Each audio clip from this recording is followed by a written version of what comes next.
Olá, meus queridos e minhas queridas. Hoje nós vamos falar sobre o Deus que é o Deus de gerações.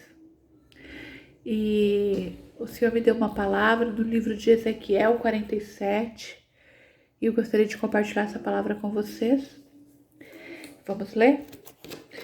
As águas que saem do templo. Depois disso, um homem me fez voltar até a entrada do templo. E eis que as águas saíam de debaixo do limiar do templo e corria na direção do leste. No versículo 2 diz assim: E ele me fez sair pelo portão do norte, para dar uma volta por fora, até o portão exterior, que dá para a parte do leste, e eis que a água borbulhava do lado direito. O homem saiu para o leste, tendo na mão um cordel de medir. Mediu 500 metros e me fez passar pelas águas, que me davam pelos tornozelos. Mediu mais 500 metros e me fez passar pelas águas, que me davam pelos joelhos. Mediu mais 500 metros e me fez passar pelas águas, que agora me davam pela cintura. Mediu ainda outros 500 metros e era já um rio que eu não podia atravessar, porque as águas tinham crescido. Eram águas em que não se podia nadar, um rio pelo qual não se podia passar andando. Então ele me perguntou: Você viu isso, filho do homem? Então o homem me levou de volta para a margem do rio. No versículo 9 diz assim: Todos os seres vivos povoam os lugares por onde este rio passar terá vida. No versículo 12 diz assim: Nas duas margens do rio nascerá todo tipo de árvore frutífera. As folhas dessas árvores não murcharão e elas nunca deixarão de dar o seu fruto. Produzirão frutos novos todos os meses, porque são regadas pelas águas que saem do santuário.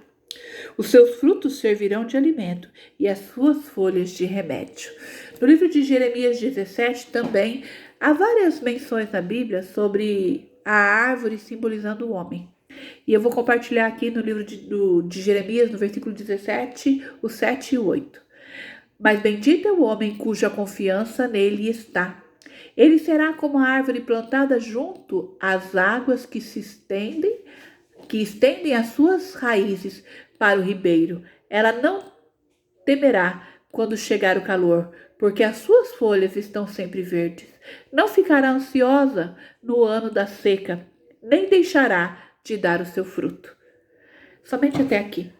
Soberano Deus e eterno Pai, nos colocamos mais uma vez na tua presença.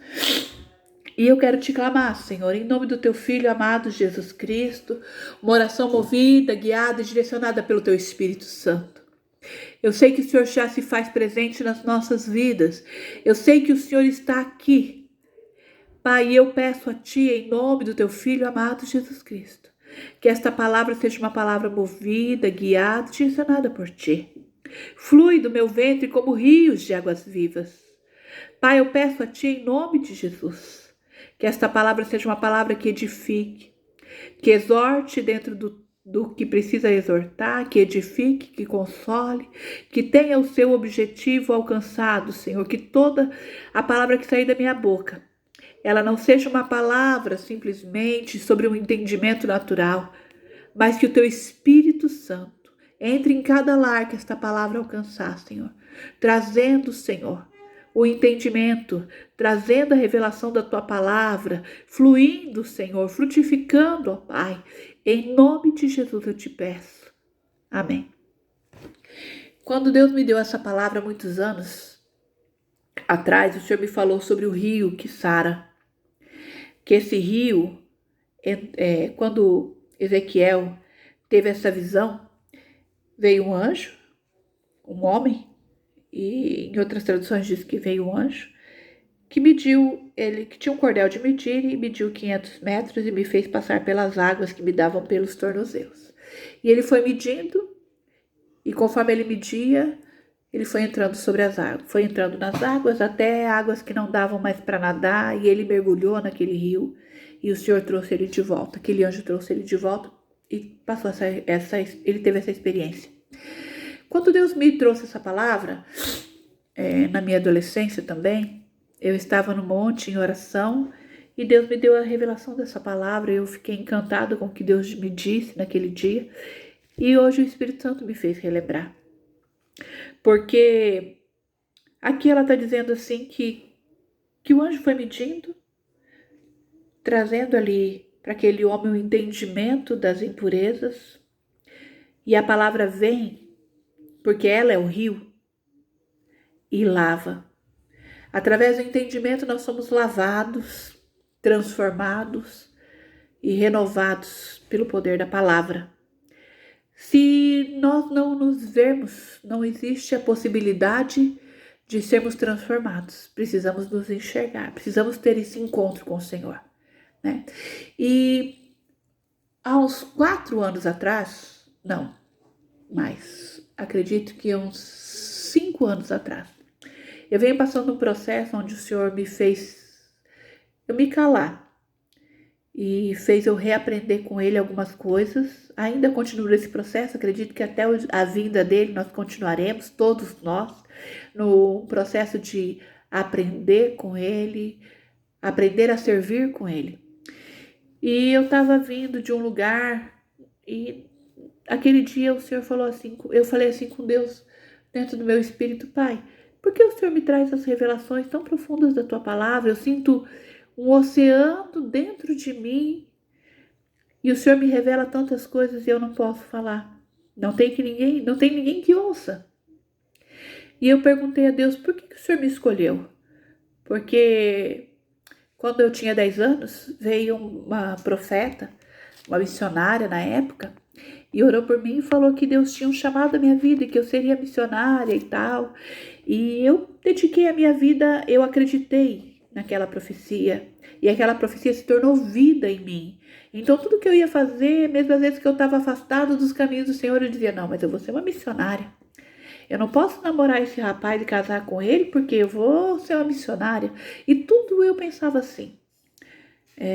Às vezes até em alguns pensamentos errados que eu tinha, de criança, de inocentes. Mas aquela palavra que eu ouvi em mim, eu sabia que Deus tinha um chamado da minha vida. Que Ele tinha me escolhido para algo, assim como Ele escolheu a todos. Todos nós somos sacerdotes reais. Basta você se posicionar e querer o chamado dele na sua vida.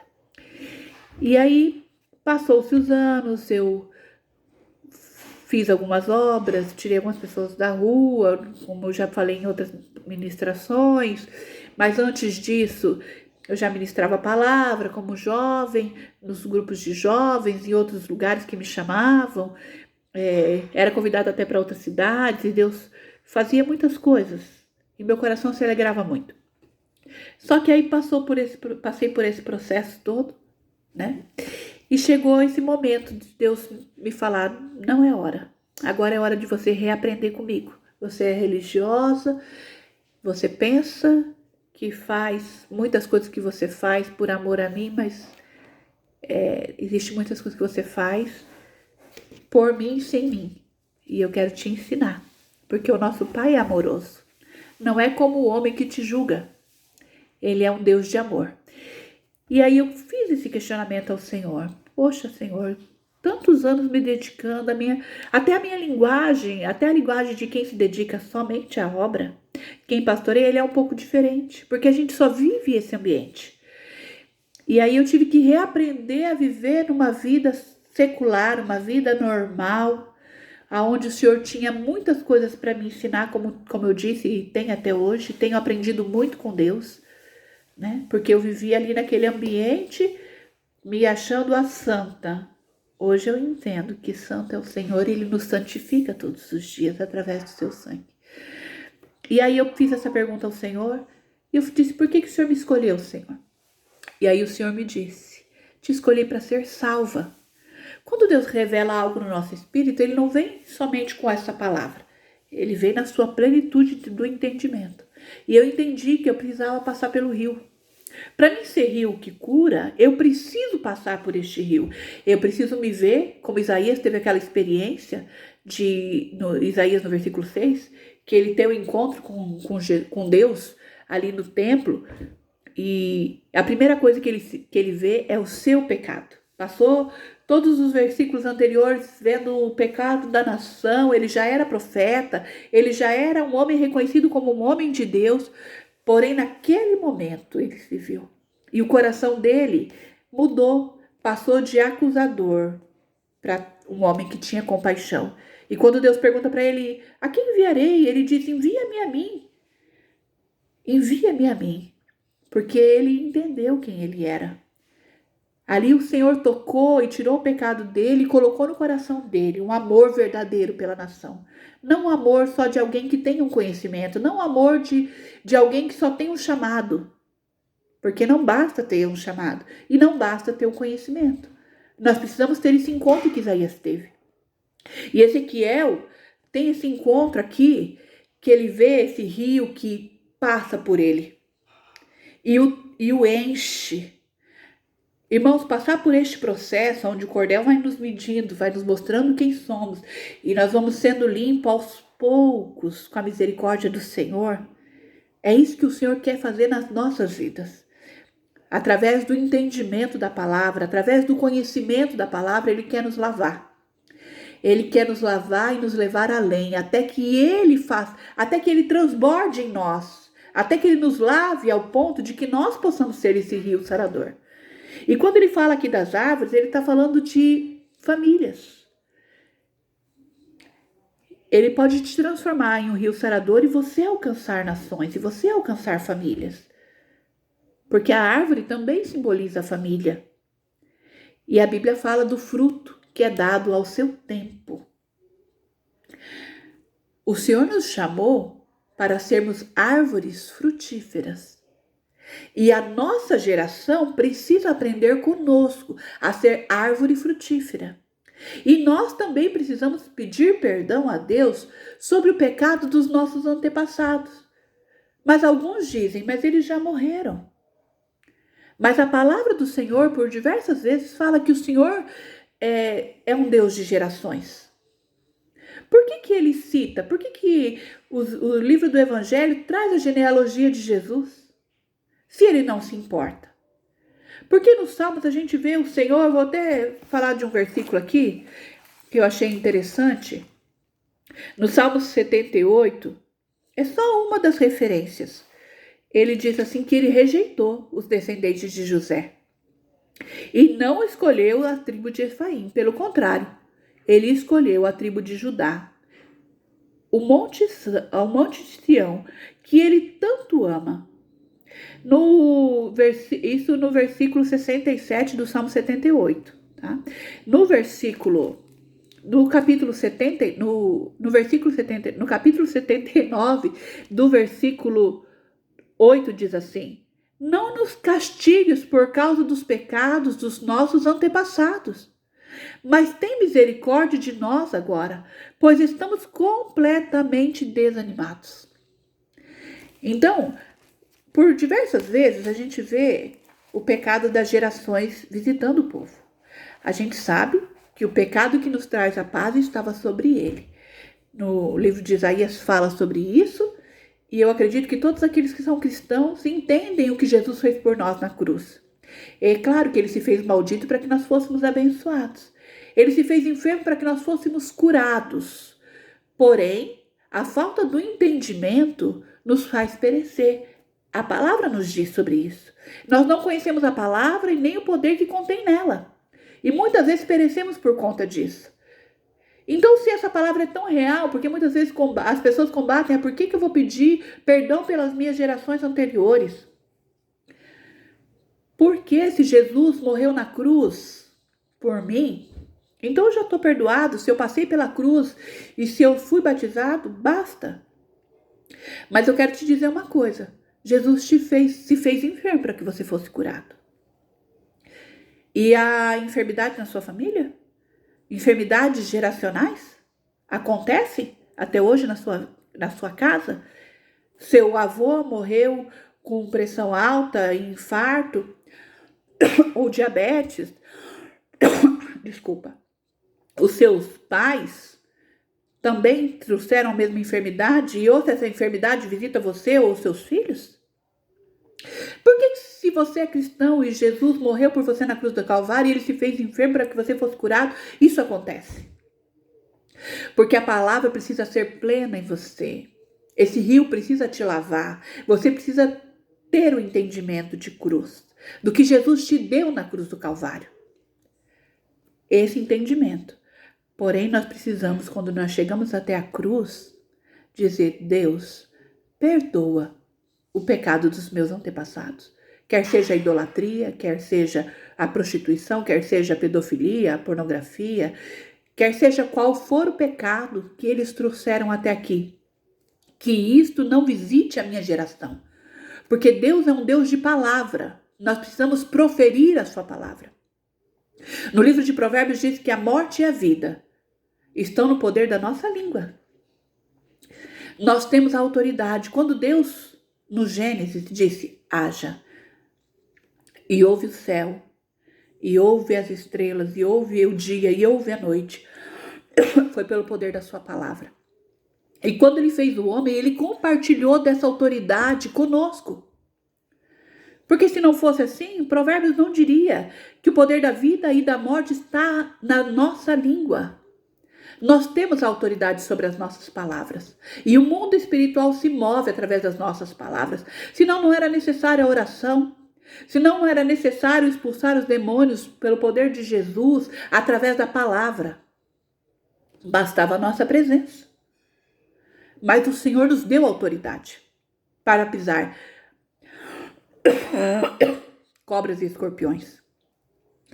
O Senhor te dotou de autoridade.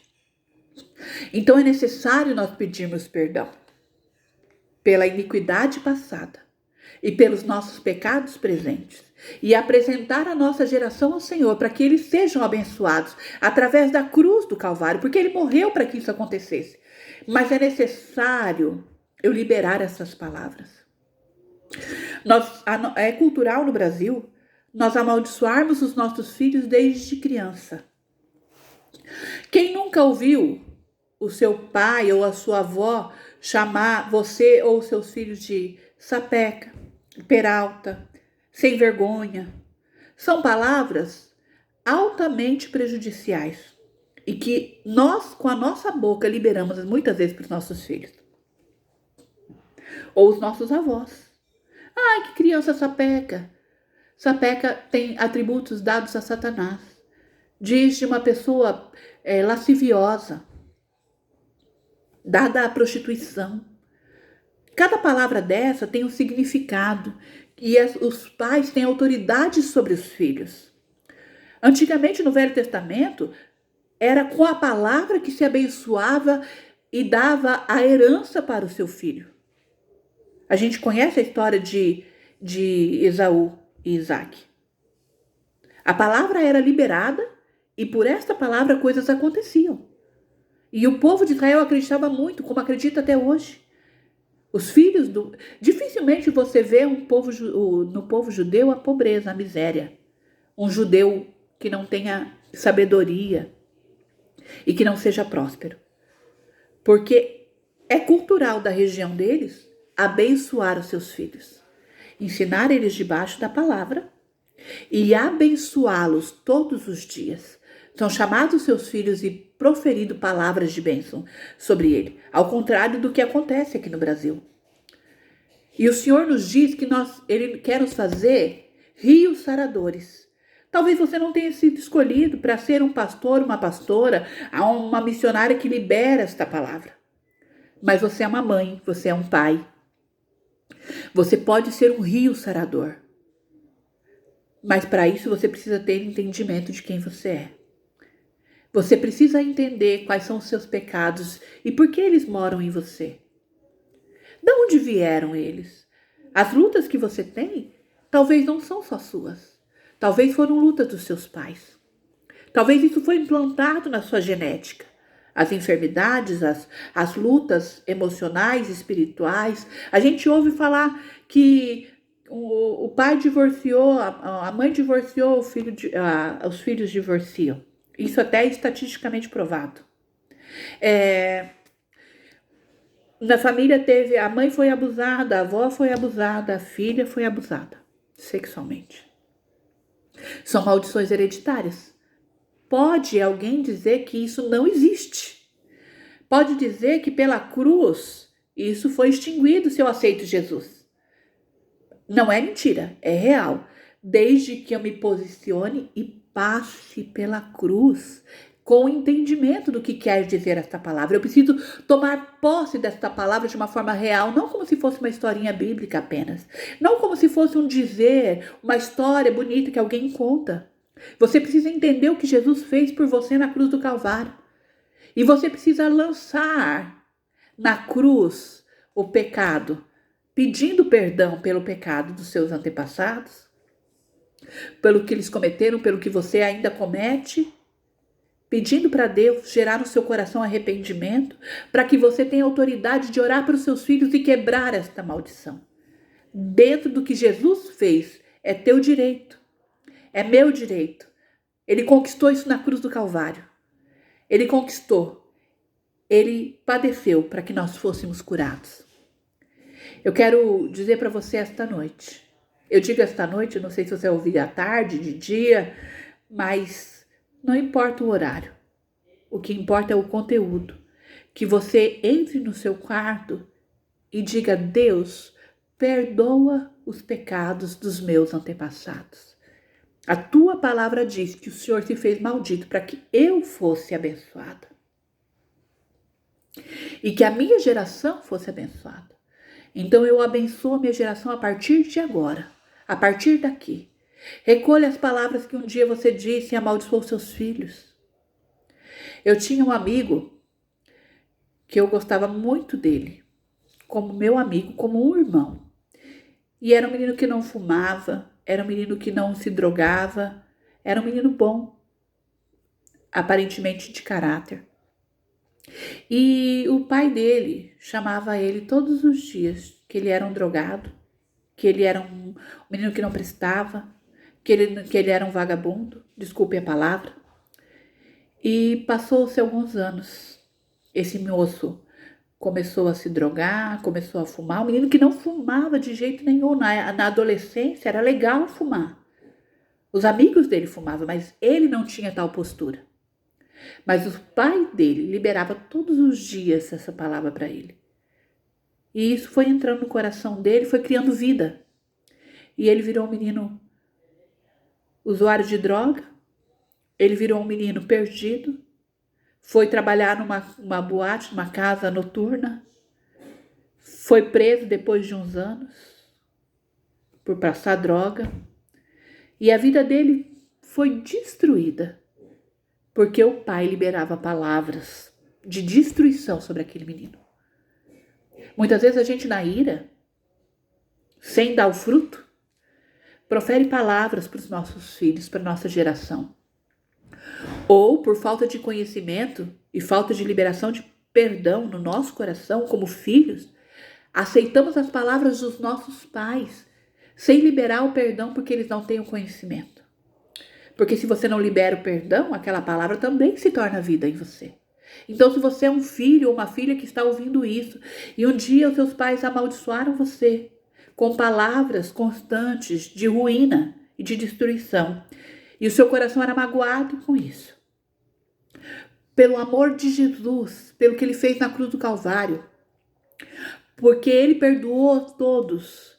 Se você é filho dele, também perdoe. Perdoe seus pais. Faça uma oração também, em voz alta, liberando palavras no mundo espiritual. Não precisa ser gritando, não precisa ser sapateando. Pode ser no seu quarto de porta fechada, mas não é uma oração em silêncio, é uma oração de liberação. Diga: fale seu nome por completo. Diga: eu libero perdão e a bênção sobre aqueles que me feriram. Eu libero perdão e a bênção sobre cada palavra liberada contra a minha vida que me destruiu. Por mais que essas palavras tenham trazido dor para você. Por mais que você tenha motivos para não perdoar. Perdoe por amor a Jesus e pelo que ele te ensinou na cruz do Calvário. Isso vai te trazer vida. Vai liberar você dessas maldições que foram liberadas no mundo espiritual. Porque este é o caminho do perdão. E você, pai e mãe, que liberou palavras contra os seus filhos, para que o seu fruto, os frutos sejam novos todos os meses, porque são regados pelas águas que saem do santuário, para que isso seja real, para que a palavra realmente saia do santuário e passe por você. Se isso acontece, recolha as palavras. Peça perdão para os seus filhos. Peça perdão para Deus por cada palavra. Repreenda os inimigos que você liberou através da autoridade que você deu de demônios tocarem nos seus filhos. Pelo poder e autoridade que Jesus te deu na cruz do Calvário. Para que a tua família seja livre. Para que você seja liberto. E também faça o mesmo. Libere o perdão sobre os teus antepassados. Libere o perdão sobre os seus pais.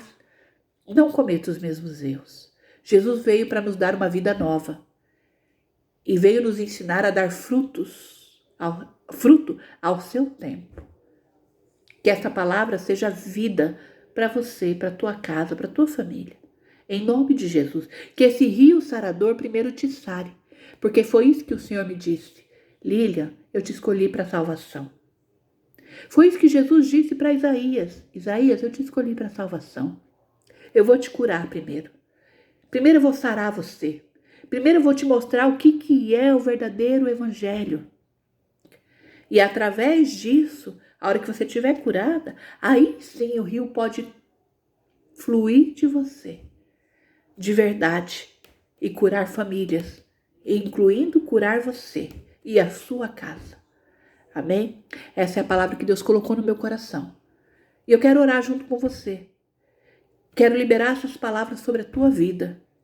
E eu quero convidar você, depois que sair desse momento, desse ensinamento, dessa palavra, vai para o seu quarto, fecha a porta do seu quarto e ore a Deus, liberando as palavras, liberando perdão pelos seus antepassados, pedindo a Deus perdão pelos seus antepassados e abençoando a sua geração vindoura. Porque isso Jesus nos ensinou. E foi isso que ele fez por nós na cruz do Calvário. Soberano Deus e eterno Pai, juntamente com os seus filhos, eu quero te clamar, Senhor, pelo que o Senhor fez na cruz do Calvário por nós. A tua palavra diz que o Senhor se fez enfermo para que nós fôssemos curados. O Senhor se fez maldito para que nós fôssemos abençoados, Senhor. Abençoa a geração de todos estes que estão ouvindo esta palavra. Ajuda eles na oração particular que cada um tem, porque através da cruz do Calvário o Senhor nos deu a oportunidade de orar. O Senhor nos deu a oportunidade de falar contigo. Porque isso no Velho Testamento não acontecia, esses homens não tinham essa oportunidade, eles tinham que levar as suas orações ao sacerdote. E na sua morte e ressurreição, o Senhor nos fez sacerdote real para podermos levar a nossa oração a Ti, fechar a porta do nosso quarto, falar contigo e o Senhor nos ouvir. Pai, o Senhor nos justificou para que pudéssemos orar. E além disso, o Senhor nos deu autoridade. Todo principado, potestade e hostes da maldade são sujeitas ao nome de Jesus de Nazaré, pelo que Ele conquistou na cruz do Calvário. E esta chave o Senhor nos deu nas nossas mãos. Que nós possamos usá-la, Senhor, com a autoridade que foi dada a Ti pelo Teu sangue vertido na cruz. O Teu sacrifício não foi em vão. E é por isso, ó Pai, que eu clamo a Ti, alcança a todos que ouvirem esta palavra. Alcança, Senhor, transforma, cura, liberta e abençoa a nossa geração. Perdoa a geração passada pelos erros que eles cometeram, mesmo que sejam inocentes, por cada palavra liberada contra nós. Pai, nós perdoamos os nossos antepassados e também pedimos perdão ao Senhor por todos os pecados por eles cometidos. Que isso não alcance a nossa geração vindoura. Abençoa os nossos filhos, Pai, porque eles serão geração de bênção, em nome de Jesus. Amém? Um beijo a todos.